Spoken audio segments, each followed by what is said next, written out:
ቤተሰቦቼ እንዴት ናችሁ? 15 ወርቃማ የህይወት ትምህርቶችን ነው ዛሬ የምናየው። እነዚህ ወርቃማ የህይወት ትምህርቶች ለሁላችንም ይጠቅመናል። አንደኛ ተለዋዋጭና ከለውጥ ጋር መላመድ መቻል አለብን። ብዙ ጊዜ ሀሳባቸውን የማይቀየሩ ከለውጡ ጋር አብሮ የማይራመዱ ሰዎች ሁልጊዜ የኋላ ናፋቂ ይሆናሉ ማለት ነው። የኋላ መናፈቅ ደግሞ የፊት ምንም የሚያመጣልን ነገር የለም። ስለዚህ ከመጣው ነገር ጋር ራሳችንን አብረን አፕዴት ለማድረግ መሄድ መቻል አለብን። ለምሳሌ ማኑዋሊ ስራ የምንሰራ ሰው ከሆነ ኮምፒውተራይዝ ካያረገ መስሪያ ቤቱ ኮምፒውተር ተምሬ አብሬ መቀየር መቻል አለብኝ እንጂ አይሆንም፣ አልችልም፣ በደንብ መስራት አይችልም፣ ውጤት የለውም ብለን ወደ ኋላ መያዝ መቻል የለብንም ማለት ነውና ከዘመኑ ጋር ከጊዜው ጋር አብረን ተለዋዋጭ መሆን መቻል አለብን። ይሄ አይምሮአችንን ሬዲ ማድረግ መቻል አለብን ማለት ነው። ድርጊቶቻችንና ውሳኔዎቻችንን ደግሞ መቆጣጠር መቻል አለብን። ስሜታዊ ሆነን የምንወስነው ውሳኔ ብዙ ጊዜ ሰዎችን ሲያጣላ፣ ሲያደባድብ፣ ሌላ ነገር ሲያደርግ ነው የምናየው። መጠንቀቅ መቻል አለብን ማለት ነው። አሁን ባለንበት ቅጽበት ላይ ደግሞ ማተኮር፣ የኋላውንም መርሳት፣ የፊቱንም ደግሞ መናፈቁን ትተን አሁን ምን ላይ ነን ያለነው መስተካከል ባለብን ነገር ላይ መስተካከል መቻል አለብን ማለት ነው። ሌሎችን ደግሞ በደግነታቸው እናክብር። አሁን እቺ ሐሳብ ለኢትዮጵያውያኖች በጣም ከባድ ነው። ሰው ደግ ስለሆነ እንኳን የምንከፋበት ዘመን ነው። የራሱን ገንዘብ፣ የራሱን ህይወት፣ የራሱን ታይም፣ የራሱን ነገር ለሌላ ሰው በሰጠው እንኳን እንቆረቆራለን። ለምን አደረከው? ለምን ብትሏቸው እነዚህ ለምን የሚሉ ሰዎች እንኳን መልስ የላቸው፣ ግን ለምን ይላሉ። ሰው ደግነት ስላረገ፣ ደግነት ቸርነት ስላረገ ልናከብረው ይገባል። በፋንታው ስናዋረደው ነው የምናየው። ልክ አይደለህም አንተ የምታደርገው። በማንም ውሳኔ መግባት መቻል የለብን። በተለይ ለሌሎች ሰዎች በሚደረግ ነገር ላይ ጣልቃ መግባት የለብንም። ሁልጊዜ ደግሞ እርግጠኛ አለመሆን ሊጸጽተን አይገባም። እርግጠኛ ላንሆን እንችላለን። የሆነ ነገር ዊሽ እናደርጋለን፣ ሳይሆን ሲቀር መናደድ የለብንም። ምክንያቱም አንሰርቴኒቲ የሚባል ነገር አለ። ሁሉ ነገር ሰርቴኒቲ የለውም። ስለዚህ ልንገምተው የማንችለው ነገሮች እንዳሉ መገንዘብ መቻል አለብን ማለት ነው። ትሁት መሆን፣ ለመማር መፈለግ መቻል አለብን። ትሁትና ዝም ብሎ አይመጣም። የምናሳድገው ነገር ቢውልድ እያረግን እያሳደግን የምንሄደው ነው። ሰዎች ሁለት አይነት ትሁትና አለው። አንዱ ከእናንተ ጥቅም ሲፈልጉ ወይ ለእናንተ ሊጥሉ ሲፈልጉ ወይ ደግሞ የተለያየ ነገር ከእናንተ ሲፈልጉ ትሁት መስለው ይቀርባሉ። ልክ ያ የፈለጉት ነገር ሲሟላ ዘሪቨርስ ይገለጣሉ ማንነታቸው። አንዳንዱ ደግሞ ትክክለኛ ትሁት ሰው ደግሞ አለ፣ ትክክለኛ። ስለዚህ ትህትና በአንዴ የምናመጣው አይደለም። ወደ መንፈሳዊ ነገር በተጠጋን ቁጥር የምናሳድገው ትህትና እኮ ማለት ያኛው ሰው ሲበድለን ራሱ ዝም ማለት ሊሆን ይችላል። ያ ክፉን የሆነ እያወቀ እንደሱ መሆን ሳይሆን ውስጣችን ሰውኛ አለ፣ የሰው ነገር የሚገፋፋን ማለት ነው።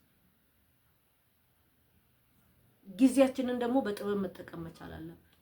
ጊዜያችንን በጥበብ መጠቀም መቻል አለብን። ያው ጊዜ ኢትዮጵያ ውስጥ መቼም በገንዘብ አይገምትም። በገንዘብ የሚገምትም የለም። ይሄን ያህል ጊዜ አጠፋው ከሌጋ የምንለው ነገርም አይደለም። ሌላው ሀገር ግን ሳንቲም ስላለው በሰዓት ስለሚከፈላቸው በገንዘብ ይመነዝሩታል። እኛ ሀገር ግን እንደሱ አንመነዝረው። ራሳችንን ደግሞ ደግ መሆን መቻል አለብን። ያው ደግነት ብዙ ነገር አለው። ደግነት ከዛኛው ወገን የሆነ ነገር ጠብቀን ደግ ምንሆን ከሆነ ትክክል አይደለንም ማለት ነው። ለአካላችንና ለአይምሮአችን ጤንነት ለማግኘት ደግሞ እነዚህን አካላችንና ጤንነታችንን መንከባከብ መቻል አለብን። ጥሩ መገብ ካለብን ጥሩ መመገብ መቻል አለብን። ገንዘብ እያላቸው ያን ነገር ማውጣት የማይችሉ የማይፈልጉ ሰዎች አሉ። ገንዘቡ ብቻ እንዲጠራቀምላቸው የሚፈልጉ ብዙ ሰዎች አሉ። እነዚህ ሰዎች ተጎጂ ናቸው። ህይወታቸውም ተጠቃሚ አይሆኑም። ያጠራቀሙትንም ገንዘብ ሳይጠቀሙበት ነው ህይወታቸው ሊያልፍ የሚችለውና እዚህ ላይ ለሰውነታችን የሚያስፈልገው እንድንንከባከብ፣ ሰውነታችን እንኳን ኃላፊነት የሰጠው እግዚአብሔር ነው። ካልተንከባከብነው እኮ ኃጢያት ነው። ምንም ጥያቄ ነው። ስንፍና ኃጢያት ነው ተብሎ ተጽፏል አይደል መጽሐፍ ቅዱስ ላይ። ስለዚህ በስንፍናችን ምክንያት ወይ በመስገብገባችን ምክንያት ሰውነታችን እንዲጎዳ ማድረግ ራሱ እያንዳንዱ ሰውነታችን ውስጥ ያለ ኩላሊት፣ ጉበት የእግዚአብሔር ነው እንጂ እኛ አይደል። ምክንያቱም በምድር ላይ ስንኖር ሰዎች ለሁለት ዓላማ ነው። አንደኛው ብዙ ተባዙ ምድርን ሙላት ብሎ ምድር እንዲሞላ ኃላፊነት ሰጥቷል። ሁለተኛ ደግሞ የእግዚአብሔርን ስራ ልንሰራ። የእግዚአብሔር ስራ የሚሰራው ቸርች ውስጥ ብቻ አይደለም። እኔ በመንግስት ስራ ሰራተኛ ነኝ። በመንግስት ስራ ስሰራ በቅንነት በታማኝነት አድርባይ ሳልሆን በትክክል ህዝቡን ካገለገልኩ እኮ ይሄ እኮ እግዚአብሔር ነው ህዝቡን ያገለገለ ያለው። እግዚአብሔር ወርዶ አይደለም የሚያገለግለው አይደል? በእኔ በእናንተ ነው። ስለዚህ በዛ ጋር የምንሰራው እያንዳንዱ ነገር ተጽፋለች። ሰው ልብ ሊለው የሚገባ ማንም እንደ ክፋቱ መጠን በፍርድ ቀን ይመልስበታል ይላል። እያንዳንዱን እቺን አሁን በቲክቶክ የምንለፈልፋት በዩቲዩብ የምናወራት እያንዳንዷ ነገር ተጽፋለች። እንሞታለን፣ እንሄዳለን፣ ፍርድ አለ። ማንም ሰው ጻድቅ ነኝ የሚል ይሁን ኃጢአተኛ ነኝ የሚል ይሁን እያንዳንዷን አበበን የሰደበ ከበደን የሰደበ ዝሙት ያደረገ የሰረቀ ኤኒ ነገር ማለት ነው። ድመት የገደለ ውሻ የገደለ ሰው ላይ ያሳደደ መተት ያደረገ ምን ያደረገ ይጠየቅበታል። ንስሐ ከገባበት እንኳን ለምሳሌ አንድ ጊዜ ምን ሰማው መሰላችሁ ቤተሰቦቼ? እንትን ላይ መሰለኝ ገጠመኝ የሚል የመምህር ተስፋዬ እንትን ላይ ሰው ሁሉ ለምሳሌ የፈለገውን ያደርጋል፣ ጥንቆላ ያደርጋል፣ ምን ያደርጋል። ከዛ በኋላ እሱ ሀብታም ይሆን ምናምን እና መጨረሻ ላይ ንስሐ ይገባል። ከዛ ንስሐ ከገባ በኋላ ንስሐውን እግዚአብሔር ይቀበለዋል የሚል ጥያቄ ሲጠየቅ ምንድነው ሲሰጥ የሰማሁት? እሱ አይደለም ሌላ ሰዎች ይሁኑ ምን አልገባኝም። ብቻ ግን ዞሮ ዞሮ እኔም የማምንበት ነው። እናንተም ስሙትና ሐሳብ ስጡበት። ያ የተበደለውን ሰው ሄዶ ይቅርታ ጠይቆ ይቅርታ ጠይቆ ያኛው ሰውዬ ይቅርታ ባረገለት መጠን ነው የሚባል ነገር ሰምቻለሁ። ልክ ነው። ለምን መሰላችሁ? በተግባር ደግሞ አንድ ጊዜ የሰማሁት ድሮ የሆነን ታሪክ ልንገራችሁ። እዚህ ላይ ልጅቷ ተላላኪነት ትገባለች የሆነ መንግስታዊ መስሪያ ቤት። የቆየ ታሪክ ነው የምነግራችሁ። መንግስታዊ መስሪያ ቤት ከዛ ለካ ድሮ አለቆች ምናምን ጊዜ ምናምን ያደርጉ ነበር መሰለኝ ከተላላኪ ምናምን ከጸሐፊ ምናምን ጋር እንደዛ አይነት አለ መሰለኝ። ሰውየው እንደዛ አያርፍም። ሚስት ታውቃለች። ከዛ ሚስት ምን ታረጋለች? ያችን ጸሐፊ ነው ተላላኪ አይደለም። ያችን ጸሐፊ ጓደኛ አረገቻት። ጓደኛ ታረጋትና ለካ ጠንቋይ ጋር ይሁን ሰይጣን ጋር ሄዳ መተት ታረግባታለች። ምንድነው መተት ያረገችባት? ባሏን እንዳትይዝ፣